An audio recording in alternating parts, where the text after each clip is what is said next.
هقول لك على الدواء اللي محدش بياخد باله منه مع انه موجود في كل البيوت. لو قلت لك ان صداعك وارهاقك وبشرتك البايظه وبطنك اللي مش مستقره ونفسك الضيق، كل دول سببهم كوبايه ميه ناقصه في جسمك. طب لو قلت لك ان جسمك ممكن يعيش 40 يوم من غير اكل بس ما يكملش 3 ايام من غير ميه، هنا بيجي التويست ان افضل علاج في العالم مش موجود في الصيدليه بس موجود في الحنفيه. احنا جيل بيشرب شاي، بيشرب قهوه، بيشرب نسكافيه، مشروبات طاقه، بيبسي، عصاير، عصير بودره، كل حاجه ما عدا الميه، مع ان جسمك 70% منه ميه، والمخ 75% ميه، العضلات 80% ميه، والدم 90% ميه. الجلد محتاج ميه اكتر من اي كريم، مع ان الميه ارخص حاجه، الا ان اغلب الناس عندهم جفاف، بالمعنى الحرفي جفاف، مع ان الميه موجوده. ما تقولي كده بتشرب كام كوبايه ميه في اليوم؟ الميه هي البنزين بتاع الجسم، الميه مش ترطيب.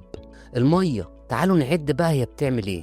بتنقل الاكل او الغذاء للجسم، بتنقل الاكسجين، بتنظف الخلايا، بتبرد الجسم، بتلين المفاصل، بتحسن الهضم، بتحمي المخ، بتزود الطاقة، بتوزن الأملاح اللي موجودة في الجسم، وبتنظم الضغط.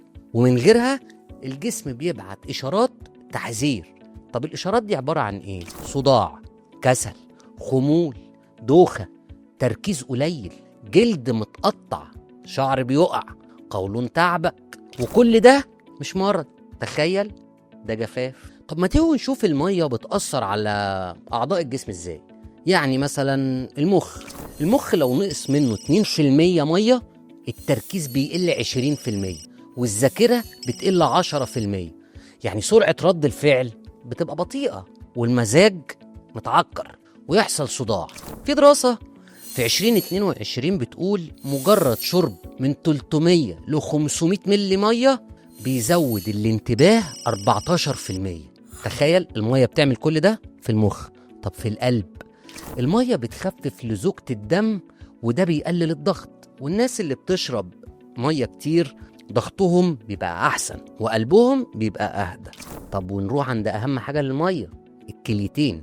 90% من السموم بتتفلتر بالمية. طب لو ما شربتش السموم ترجع تاني في الدورة الدموية. الجفاف البسيط بيزود فرص الحصوات بتاعة الكلى بنسبة 70%. تعالوا نشوف بقى المية مع القولون والهضم. المية هي الحياة، نقصها بيعمل إمساك، وأغلب الإمساك سببه الجفاف.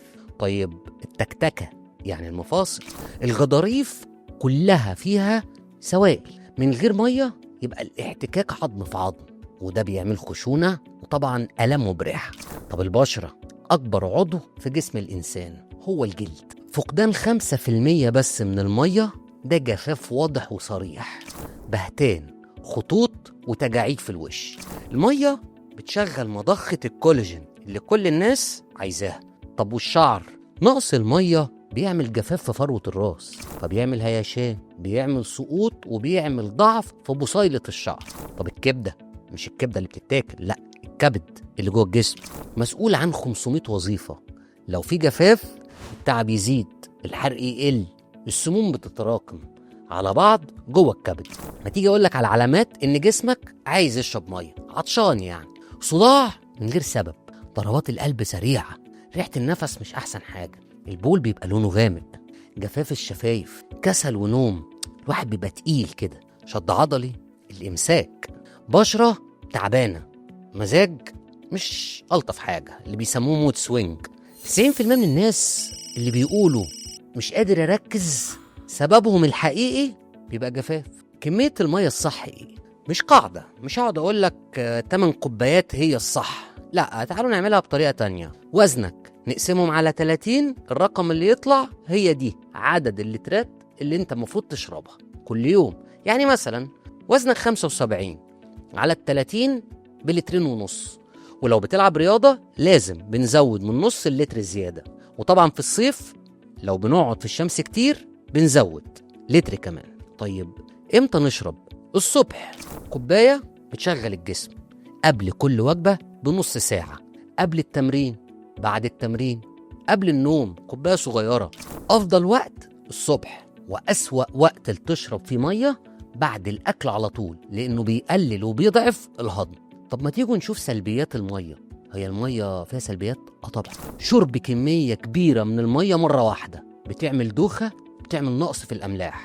طب شرب المية كتير جدا بتعمل حاجة اسمها هايبوناتريميا، يعني بتقلل الصوديوم في الجسم، ولو حصل خلل في الأملاح دي مصيبة محتاجة كلام كتير. شرب المية وقت التمرين من غير أملاح بتعمل تشنج في العضلات وشد عضل.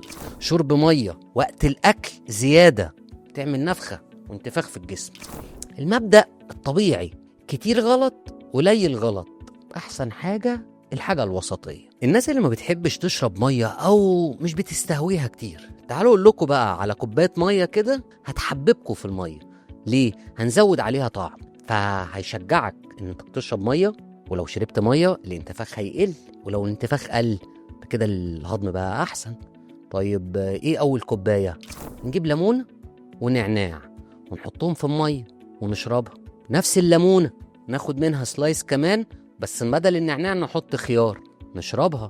زنجبيل، رشة زنجبيل مع برضو سلايس ليمون في كوباية ونشربها. اللي احنا قلنا ده كله دي حاجة اسمها مية ديتوكس.